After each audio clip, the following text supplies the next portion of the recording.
Welcome one, welcome all to another SCPH replay sent in by the community. This one gonna be a TVP here on Kings Cove LE. And let's introduce our players real quick. Here on the top left, we got MrTingly, my spider sense, my Peter Tingle. Just scratching that itch. So we'll see what MrTingly is gonna have in store for us here and now. In the meantime, on the bottom right, we got Iskaplif of the community, and it's gonna be an interesting one here on Kings Cove LE. It's a pretty big map.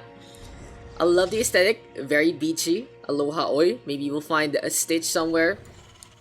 And how you guys doing today? Just WCS summer ending on a high note. Rain are actually surprising, upsetting, or maybe just the flow of the tournament, beating Cyril 4-2 in some really fun ZVZ action. That was pretty amazing to watch. Bits of it happened the same time as the almost reverse sweep into the most amazing upset in the world by the Shanghai Dragons on the Overwatch League. You know, two Blizzard bets happening at the same time. What a surprise. Unfortunately, it splits the audience, but you know, that's how it is sometimes. But anyway, seems like we are going to get standard stuff in our openings for boats. It's going to be two walls set on up. And interesting that both players are setting up semi-walls, because they are playing against Zerg. They might be a little afraid for any run on in by something like a Hellion for the Terran, and something like an Adept for that Protoss, from that Protoss rather. And overall, MrTingly now going to decide, okay, let's slowly but surely lay the foundation, move on forward, and try to get to that second base. The thing about walls, very useless against the Reaper, so if Iskaplif decides to go for that opening, he can still go for the poke. And it is going to be your usual stuff here for the Terran. I've been wondering though, as a lower league player, would it be worth it to handle that Reaper, to go for a, to go for all that micro, but at the same time sacrifice your macro behind? I guess it's all about habit forming and getting better, so you should play to the meta. Iskaplif now trying to go for a 2v1 scenario with those probes in that SCV. This guy is already quite low, he's getting tased on down, and that's gonna be one big electric bell that Moralco will not shoulder. MrTingly though, losing a probe on back, and here we go with the Adept. So it seems like both the openings here for both races gonna be pretty standard, gonna be the one we would expect, but not in a direct confrontation kind of ordeal. But anyway, MrTingly now setting up that second base. Iskaplif doing the same, and we are seeing just pretty much a mirror matchup of epic proportions on different races. We got our standard opening, and we got our first expansion already by the 3-minute mark. Both players very by the book, and when in doubt, just learn how to play standard. But anyway, cluster bomb on the right hand side. We got the probes being pulled. I don't really see many units though here on the base, and this Reaper gonna get some free hits. Now the Shade gonna go for the chase down, looking for the takes down. Unfortunately, no one else can jump down cliffs besides that Reaper, and he'll be able to skate unabated. So yeah, it seems like we are going to be in for a slower paced game today. So let's have a little bit of a story time. What's been going on? The Carbot filter for StarCraft is out. Has been out for a while. I bought it day one, and it's so fun to play SCR even more with, with the graphics like that. It really feels like I'm playing the cartoon, all the YouTube videos coming to life. A little sad though that it's only SC1. I would love to see like Derpfester, and it would be cool. Some Adepts would be really cool to see as well, and it's even the campaign is there, so it's really cutesy. I got my girlfriend to actually start playing StarCraft Remastered because of the filter, and I think it's now her favorite game due to its aesthetic. She's always been into RTSs, but with the aesthetic, it's just it's a 2-in-1 kind of deal, kind of bargain, and it's a good entry point for anyone who wants to get into base building, and honestly, at least StarCraft showing its foundation as well as bringing in the new with the old. So nothing much going on again. We are going to see the Great Wall of Gateways this time. It should be warp cave set on up, and we have the rocks here on to the bottom of this wall. So basically, this is MrTingly saying, I will set up a wall, and when I'm ready to go, I will break the rocks and try to go on out. This is the plug in the dam that was waiting to burst, and the water will be the tide of all the Golden Armada hiding behind it. In the meantime, MrTingly actually gonna decide to play Blink Stalker, and I like this situation here and now for MrTingly. He's walling himself in, but with Blink Stalker can always teleport onto the opposite end and do the same thing again. Use the buildings as cover against more, more melee oriented or lesser range units from the Terran. In the meantime, we are going to see some bases being saturated, and yes, all about that macro here and now. Both players though very close to getting supply block. MrTingly actually getting hampered and then into supply block after that one warp in. So good thing that he does have a pylon on the back foot. It seems like though the Protoss a little ahead in the mineral department. Gas in favor of Iskaplif though. Going for that 1, 2, 3, 4 gas, almost fully saturated. On the flip side, it's just 2 gas here for MrTingly, and only starting to build right here, right now. So what openings actually use that much gas? Here for Iskaplif, this might be, Battlecruiser Rush? Potentially, he does have the 111. Gonna go for that third base, but I feel like the timing of the BC Rush might not be, might not be in a proper spot. So instead, third base being built, and seems like it is going to be all macro all day. We are going to see some pokes though from the Liberator. It has gotten 5 kills, so well done here by Iskaplif by the side, by the corner of the base. Gets a little bit of harassment as we go for the third. Now the SCV trying to pretend, oh, I'm a Protoss unit, guys, don't worry. I'm just waiting for the Nexus to warp on in, and I will send the minerals that way. Hopefully no one would notice. The Stalker's like, I don't believe you. Where's your hall pass? Where's your ID? And gonna go for that takedown instead. In the meantime, let's look at production. We see the Templar Archive scanned up, and it is gonna get Chron boosted as well. So it's pretty much Storm coming the way of Iskaplif, and he knows that it's gonna be coming. We are gonna get plus upgrades on to the weapons as well. Gonna be +2 here and now. In the meantime, Combat Shield starting up from the Tech Lab, and the Marine's gonna be a little heftier into the next fights. Interesting funnel. Even the Cyclones can fit somehow, some way. The Cyclones fit through the gap, and we might see an attack here from Iskaplif, but it seems it is gonna be a transition instead on to the third. He is gonna lift on down to supply depots. I feel like he couldn't even believe that the Cyclones could fit. Might be a little bit of a worry spot later on, just in case MrTingly goes for the run on by. By the way, King's Cove, someone must be relaxing by the corner. I'll look for Easter eggs. Is there something, anything witty by the islands? Under the sea. Under the sea. Darling, it's better. Down where it's wetter. Take it from me. Isn't there a map that's underwater? I feel like I've seen that a long time ago. So there's also a gap here for MrTingly. So the wall isn't, the most perfect one at the same time. The rocks though will provide a big opening just in case into the future. Storm now ready to go here for the High Templars. They pretty much warp in with about enough energy to be able to cast that in a bit. It's like, how is it?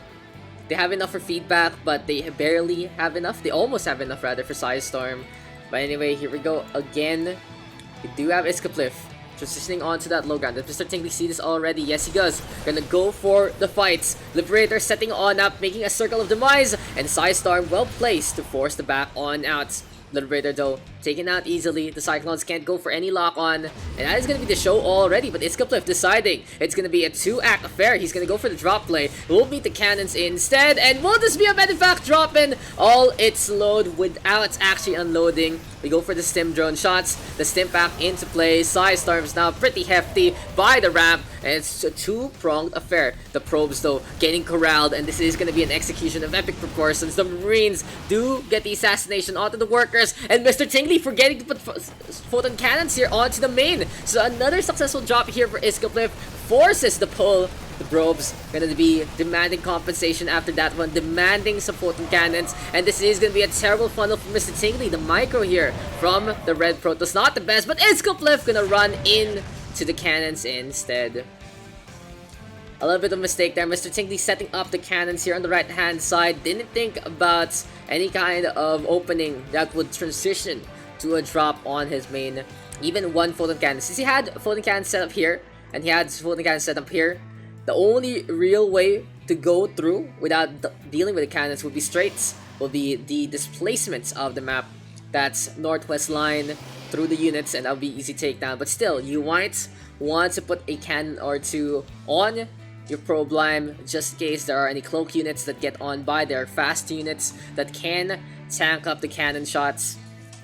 Something to look forward to in the future for MrTingly. Anyway, Immortals gonna come our way. Here we go with +3 on that forge. Always good to see upgrades abound. But honestly, besides that whole fight, this has been a very slow-paced game, all about that macro. It seems like we're playing SimCity, guys, instead of StarCraft 2. SimCity. I remember playing back in the day on like the Atari emulators, because I think I'm too old to be an Atari boy. But was it the SNES or something like that? There was a SimCity where it was just squares like this. It had the letter. And then somehow you can summon calamities. There was tornadoes, there were earthquakes, and there was a Bowser attack. So that was pretty funny. So maybe that was a Nintendo system, because Bowser, of course, of Mario fame. But anyway, Raven, Medivac, Cyclones, Marines, Siege Tank. We have a medley here for Iskaplif. He's gonna make a fruit basket later on and try to go for the gift of life against MrTingly. Or will he be bringing death, decay, and demise to his doorstep?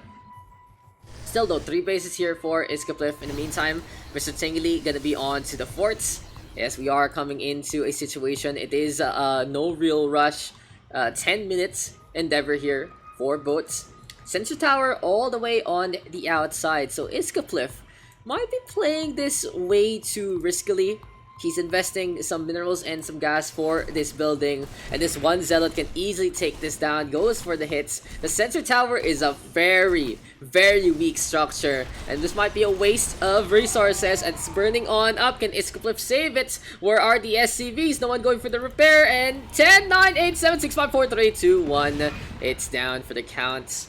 Doesn't happen there. Doesn't get repaired on up, and this is the risk of putting a sensor tower way too far away from your lines. But Iskaplif gonna compensate instead. It's like, okay, if I can't reach my sensor tower, I'm just gonna push my base to be able to get it. Interesting note though, MrTingly playing full micro right now. Look at the production stat. Absolutely nothing here for that Protoss. Might be a mistake into the future. In the meantime, got personnel cloaking, but we are gonna go for the scan. Anti-armor does connect. Armor being built, Planetary Fortress gonna be upgraded up as well. And MrTingly just waiting at the wings. And oh, I love this. Fleet Beacon coming away from MrTingly. Double sensor tower is now on the outside, making a Venn diagram of detection here for Iskaplif. Both sides though, so close to 200, but the army supply in favor of MrTingly right now. Always good to see a Protoss at the 200 mark, and usually you hear a move and you win. But High Templar are not the unit you want. A move with, oh no! Heartbreaking, the spellcasters. The spellcasters can't get even close. The bulk of the army trying to come on by. The siege stand can get some good hits. And where are the Psystorms? They're just running on in. They had so much energy. They had so much potential. But that is gonna be good damage done by the artillery, by the cannons, the siege tanks doing some damage. The Planetary Fortress getting some range as well. The Marines now so good against Immortals. We have some ghosts as well to try and go for the EMP shots. But it's gonna be the sniper rounds trying to penetrate through the armor. We got interference range into play, and Iskaplif gonna be able to hold. What did MrTingly just do? Oh my god, MrTingly. You wanna put those High Templars by the mid-range, by the middle line of your composition. You wanna put them on the side and just allow them to float as one to die. The Psystorm could have been so good if he was just in a proper position. Positioning is so key in many situations. The siege tank just blew them up bit by bit. And where were the storms? It seems like the weather forecast just a day too early. And you can really see MrTingly now struggling on his macro on 4 bases. Chrono boost unused whatsoever. We haven't been seeing any upgrades from him. He's going to go for all in on the Tempest so far. He's just building Dats and some Immortals. And this is a little bit of a problem for people into the late game. Once he gets to the highest tier of units, it's like, I'm just going to build Dats. And that's going to be the show. He does go for a 5th.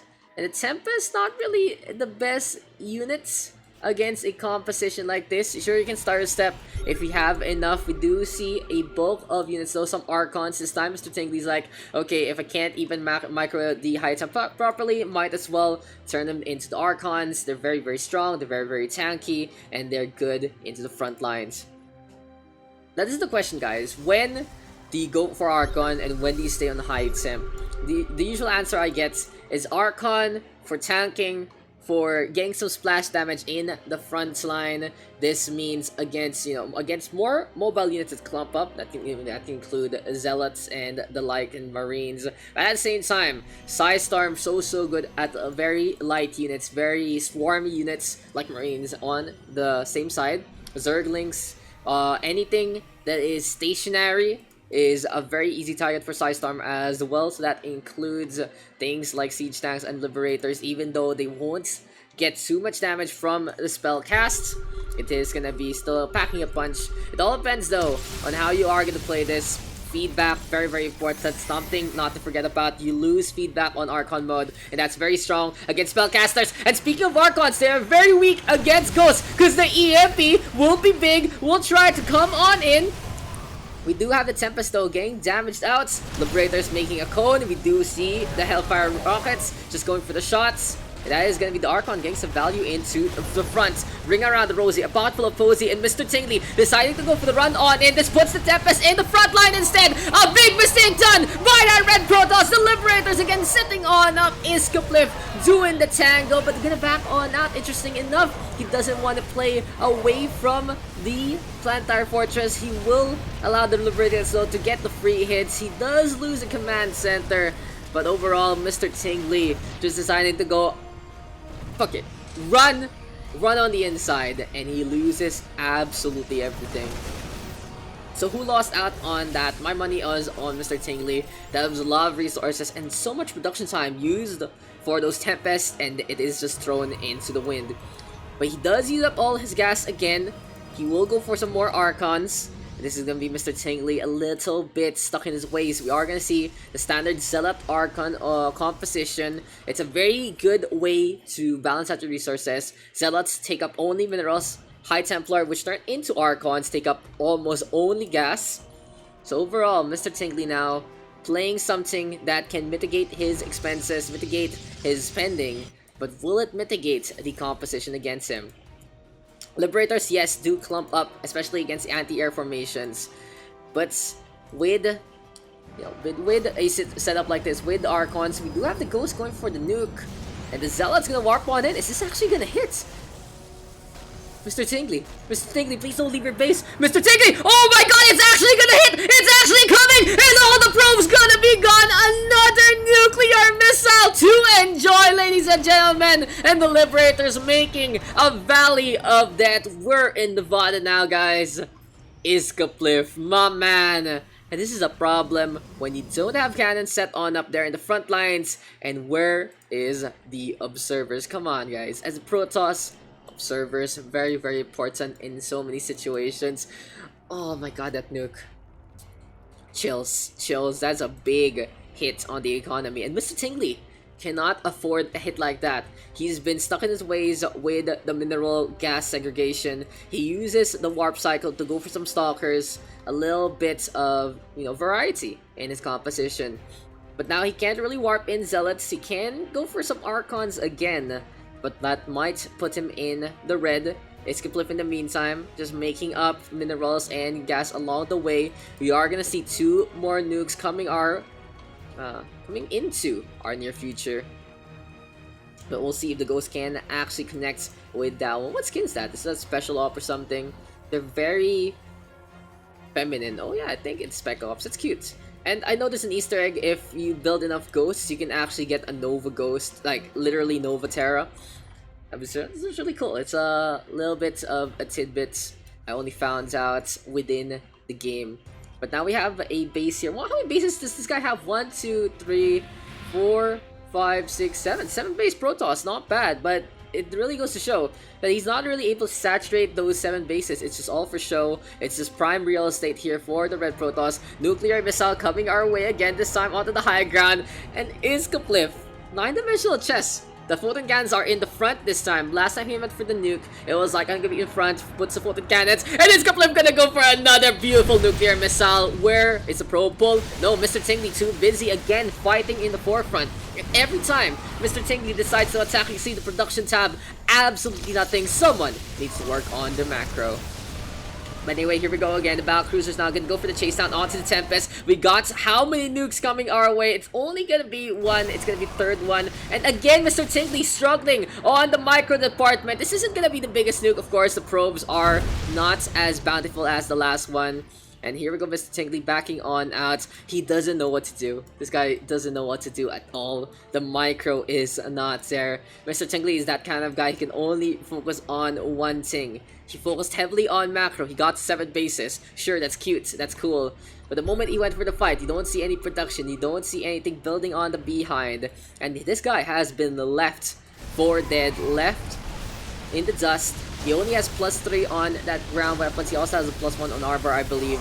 In the meantime, Iskaplif with a medley of units, with a medley of upgrades, and with a beautiful high ground offensive. It's over, Anakin. I have the high ground. Oh no, Iskaplif though, sieging them up way too close to one another. And the Archons will get the damage done. The Marines now in a bad spot. A big mistake there from Iskaplif. Could have, should have, would have spaced out those Liberators just a little more. But overall, that high ground, you can see the funnel. It reminded me so much of a tower defense. Iskaplif now gonna be hiding behind his planetary fortress. Still advantage to him, as it seems like MrTingly is running out of probes, running out of the economy, and apparently the Zealot's gonna pretend that they are workers.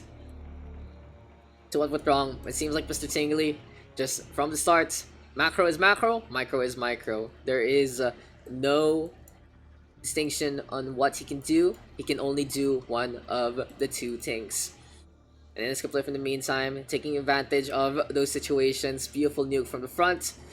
Plays, plays his opponent like a fiddle, like a jam fiddle, onto the high ground. He goes, he even nukes this base up. Even though it's not the biggest, it does provide a good amount of economy still for MrTingly. But it's a big, big gap now for MrTingly. Iskaplif in the meantime, gonna be transitioning. He doesn't have too much production because his base isn't really set on up. So here we go. Gonna be his second base transitioning into a 1, 2, 3, 4, 5th command center setup. Yeah, Iskaplif though did take a big hit on the top right. MrTingly did do something at least to stop the Terran from just moving to victory. So they're both here to live to fight another day. A little bit of the stall, some bits of action here and there. But again, this game is all about that macro.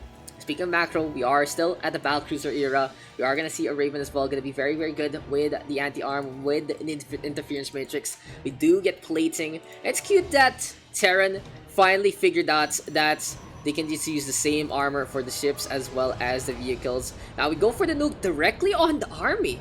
This is very ambitious because MrTingly should pay attention, and yes, he just moves on out. This time, he's like, okay, the dot is somewhere not on the probes, and the Ghost gonna get absolutely nothing for that. I think he got one pylon, got some damage onto the Nexus, EMP not tossed. But overall, it's just not gonna be enough. They're looking for this round, and oh, there you go. There's the hit. Observers finally into play. MrTingly, after 2-3 vital nukes, has finally learned his lesson. The Ghost though, getting clawed apart, getting torn into shreds by those side blades. We are gonna go for an engagement.